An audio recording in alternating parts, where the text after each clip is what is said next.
అన్నదాత పోరుకు రైతులు భారీగా తరలిస్తున్నారు.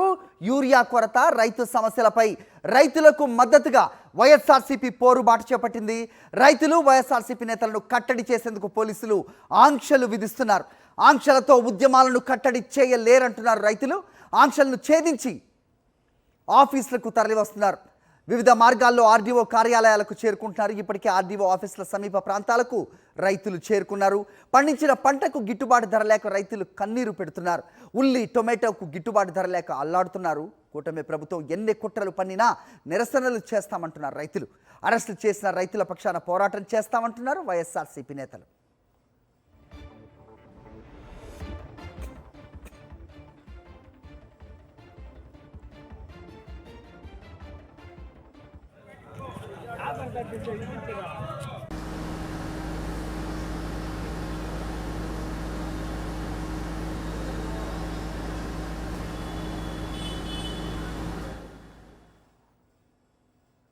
అన్నదాత పొరుకు రైతులు భారీగా తరలి వస్తున్నారు. యూరియా కొరత, రైతు సమస్యలపై రైతులకు మద్దతుగా వైఎస్ఆర్సీపీ పోరుబాట చేపట్టింది. రైతులు వైఎస్ఆర్సీపీ నేతలను కట్టడి చేసేందుకు పోలీసులు ఆంక్షలు విధిస్తున్నారు. ఆంక్షలతో ఉద్యమాలను కట్టడి చేయలేరంటున్నారు రైతులు. ఆంక్షలను ఛేదించి ఆర్డీఓ ఆఫీసులకు తరలిస్తున్నారు. వివిధ మార్గాల్లో ఆర్డీఓ కార్యాలయాలకు చేరుకుంటున్నారు. ఇప్పటికే ఆర్డీఓ ఆఫీసుల సమీప ప్రాంతాలకు చేరుకున్న రైతులు పండించిన పంటకు గిట్టుబాటు ధర లేక రైతులు కన్నీరు పెడుతున్నారు. ఉల్లి, టొమాటోకు గిట్టుబాటు ధర లేక అల్లాడుతున్నారు. కూటమి సర్కారు ఎన్ని కుట్రలు పన్నినా నిరసన చేస్తామంటున్నారు రైతులు. అరెస్టు చేసిన రైతుల పక్షాన పోరాటం చేస్తామంటున్నారు వైఎస్ఆర్సీపీ నేతలు. రాష్ట్ర వ్యాప్తంగా ఆర్డీఓ కార్యాలయాల ముందుకు చేరుకుంటున్నారు రైతులు. ప్రస్తుతం గుంటూరులో మా కరెస్పాండెంట్ అశోక్ ఉన్నారు, మాట్లాడదాం. అశోక్, ఏంటి అక్కడ సిచ్యువేషన్? పెద్ద ఎత్తున రైతులు వైఎస్ఆర్సీపీ నేతలు తరలి వస్తున్నట్టు తెలుస్తోంది. మరోవైపు ఆంక్షలు పెడుతున్నట్టుగా చూస్తున్నాం పోలీసులు. ఏంటి మీరు దగ్గర సిచ్యువేషన్?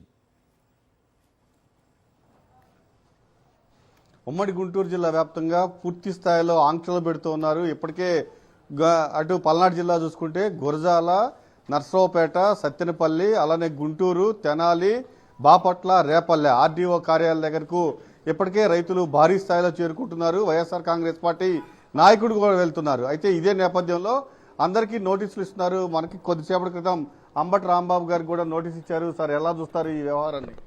ఇది రాష్ట్ర వ్యాప్తంగా రైతుల ఇతిబాధలు తెలుసుకుని, ముఖ్యంగా యూరియా అందక రైతులు పడుతున్న పాటలను తెలుసుకొని వైఎస్ఆర్ కాంగ్రెస్ పార్టీ రాష్ట్ర వ్యాప్తంగా మరి అన్నదాత పోరు అనేటువంటి కార్యక్రమాన్ని ఇవాళ చేపట్టింది. దీని యొక్క ప్రధాన ఉద్దేశం ఏంటంటే ప్రభుత్వం మీద తీవ్రమైన ఒత్తిడి తీసుకొచ్చి ఎరువుల పంపిణీని సక్రమంగా జరిగే విధంగా రైతుకు మేలు చేయాలనే ఉద్దేశంతో ఈ కార్యక్రమాన్ని చేపట్టాం. రాష్ట్రంలో ఉన్నటువంటి అన్ని ఆర్డీఓ ఆఫీసుల ముందు కూడా నిరసన ప్రదర్శన చేసి ఆ తర్వాత వారికి ఒక వినతి పత్రాన్ని ఇచ్చేటటువంటి కార్యక్రమం చేస్తున్నాం.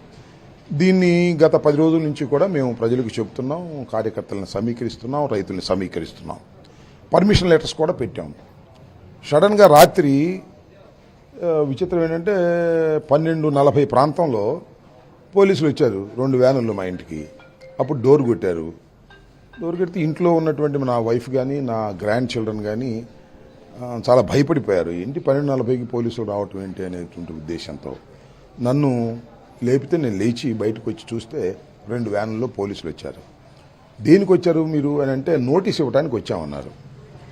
నైట్ టైం 12:40కి నోటీస్ ఇవ్వటం ఏంటి? నేను ఇప్పుడు నోటీస్ తీసుకోను, రేపు పొద్దున్నే రండి అని పంపించాను. ఏంటి ఇది? ఈ పద్ధతి ఏంటి అని అడుగుతా ఉన్నా. ఒక చట్టబద్ధమైన పరిపాలన జరుగుతున్నటువంటి ఈ రాష్ట్రంలో పోలీసులు దొంగల్లాగా రాత్రి 12:40, 12:30కి రావాల్సిన అవసరం ఏంటి? ఇవాళ ఉదయం రావచ్చు, లేదా నిన్నే 8 లోపు రావచ్చు. ఏంటి అంటే భయభ్రాంతులు చేయాలనేటువంటి ఉద్దేశంతో చేస్తున్నారు.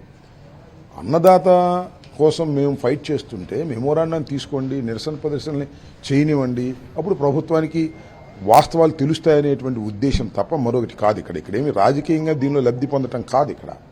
కానీ ఏదో ఒక విధంగా అణిచివేయాలి అనేటువంటి పద్ధతుల్లో పోలీసు యంత్రాంగాన్ని వీరు ఉపయోగిస్తున్నారు. ఇది చాలా దురదృష్టకరం. నేను ప్రత్యేకంగా చెప్పేది ఏంటంటే, నేను చాలా సందర్భాలు చెప్పాను, మీరు నోటీస్ ఇవ్వదలుచుకుంటే మా కబురు చేయండి, పోలీస్ స్టేషన్కి వచ్చి తీసుకుంటాం, మాకేం అభ్యంతరం లేదు. లేదు పొగలరండి వస్తాం, లేదా అరెస్ట్ చేయదలుచుకున్నారా పిలవండి, వచ్చి అరెస్ట్ అవుతాం మేము. మా ఇంటికి వచ్చి తలుపులు కొట్టి అర్ధరాత్రి పూట వాట్ ఈస్ దిస్? ఏం న్యూసెన్స్ చేస్తున్నారు పోలీసులు? నాకు అర్థం కాలేదు. మీరు పోలీసులా లేకపోతే రౌడీలా లేకపోతే దొంగలా అర్ధరాత్రి పూట రావడానికి? తమాషాలు అనుకుంటున్నారా ఏంటి? మేము ఈ రాష్ట్రాన్ని పరిపాలించినటువంటి వ్యక్తులం, మేము మంత్రులు చేసినటువంటి వ్యక్తులం. అర్ధరాత్రి పూట వచ్చి 12:40కి మీరు డోర్లు కొట్టి ఎవరిని భయపెట్టాలనుకుంటున్నారు? ఇది సాంప్రదాయమా? ఇది పద్ధతా? ఇలాంటి పద్ధతి కాదు. పోలీస్ యంత్రాంగానికి చెప్తున్నా, మీరు జాగ్రత్తగా వ్యవహరించండి. మీరు చట్ట పరిధిలో పనిచేయవలసినటువంటి వ్యక్తులు. మీరు అలా కాకుండా అర్ధరాత్రి పూట రావటమో అయితే నాకు తెలియకొడుతానండి. ఇవాళ మేము రైతు పోరు పెట్టుకున్నాం, రాత్రి ఇస్తారని నోటీసు. నాకు అర్థం కాలేదు. 2 రోజులు ముందు ఇవ్వచ్చు కదా, మీకు పర్మిషన్ లేదని లేకపోతే ఉందని మాకు ఇవ్వచ్చు కదా నోటీసులు. అన్ని ఏర్పాట్లు మేము చేసుకున్న తర్వాత ఇవాళ టెంట్ అక్కడ బిగుతున్నారు. పోలీసుల దగ్గర టెంట్ పీకిస్తున్నారు మేము వేసినటువంటి టెంట్ని. అంటే పోలీసులు పని టెంట్లు పీకటమా? టెంట్లు పీకించటమా?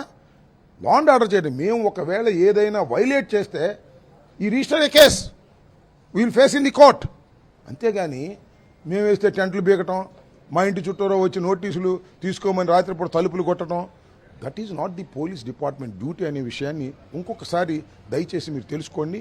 మీకేమి లోకేష్ చంద్రబాబు చెబుతుంటే ఆ తిమ్మిర్లు మీకేం అర్థం కావట్లా, తర్వాత ఇరుక్కుంటారని కూడా ఈ సందర్భంగా నేను చెప్పదలుచుకున్నాను. ఏది ఏమైనా రైతుల కోసం మా పోరాటం ఆగదని మనవి చేస్తున్నాం.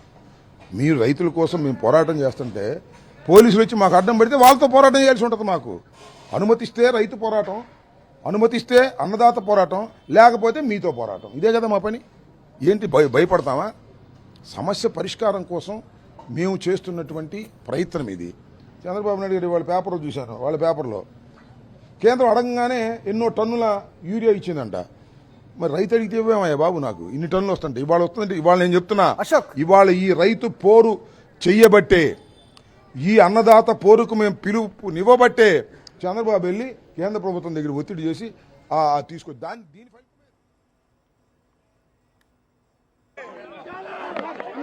ఓకే ఓకే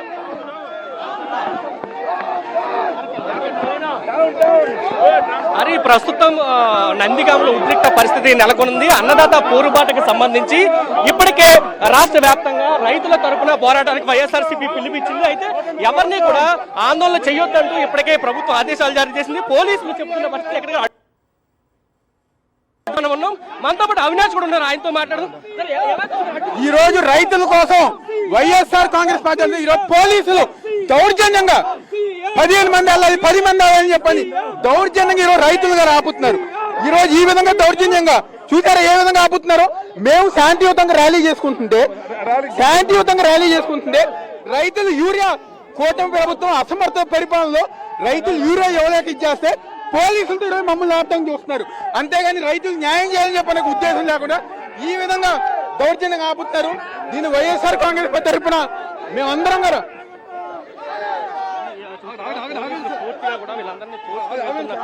కనిపిస్తుంది. ఖచ్చితంగా యూరియా రైతులకు అందే వరకు మేము పోరాటం చేస్తామంటూ నేతలు కూడా చెప్తున్న పరిస్థితి కనిపిస్తుంది. పార్టీ ఆఫీస్ నుంచి బయటకు వచ్చిన దగ్గర నుంచి కూడా నేతలు అడ్డుకుంటున్న పరిస్థితి.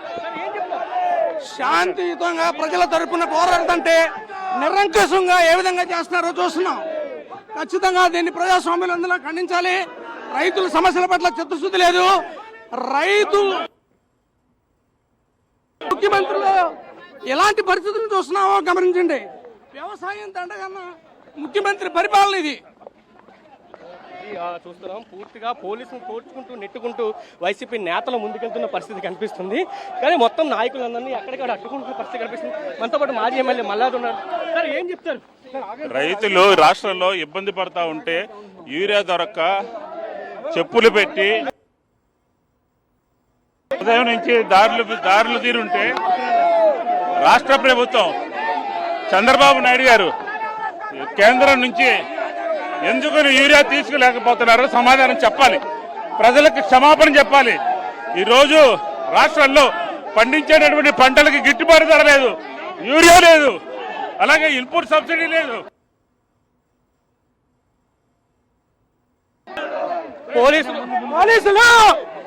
పోలీసులు కూడా మీడియాని సైతం తోసుకుంటూ ముందుకెళ్తున్న పరిస్థితి కనిపిస్తుంది. పోలీసులు తోసుకుని ముందుకెళ్తున్న పరిస్థితి కనిపిస్తుందని చెప్పాలి.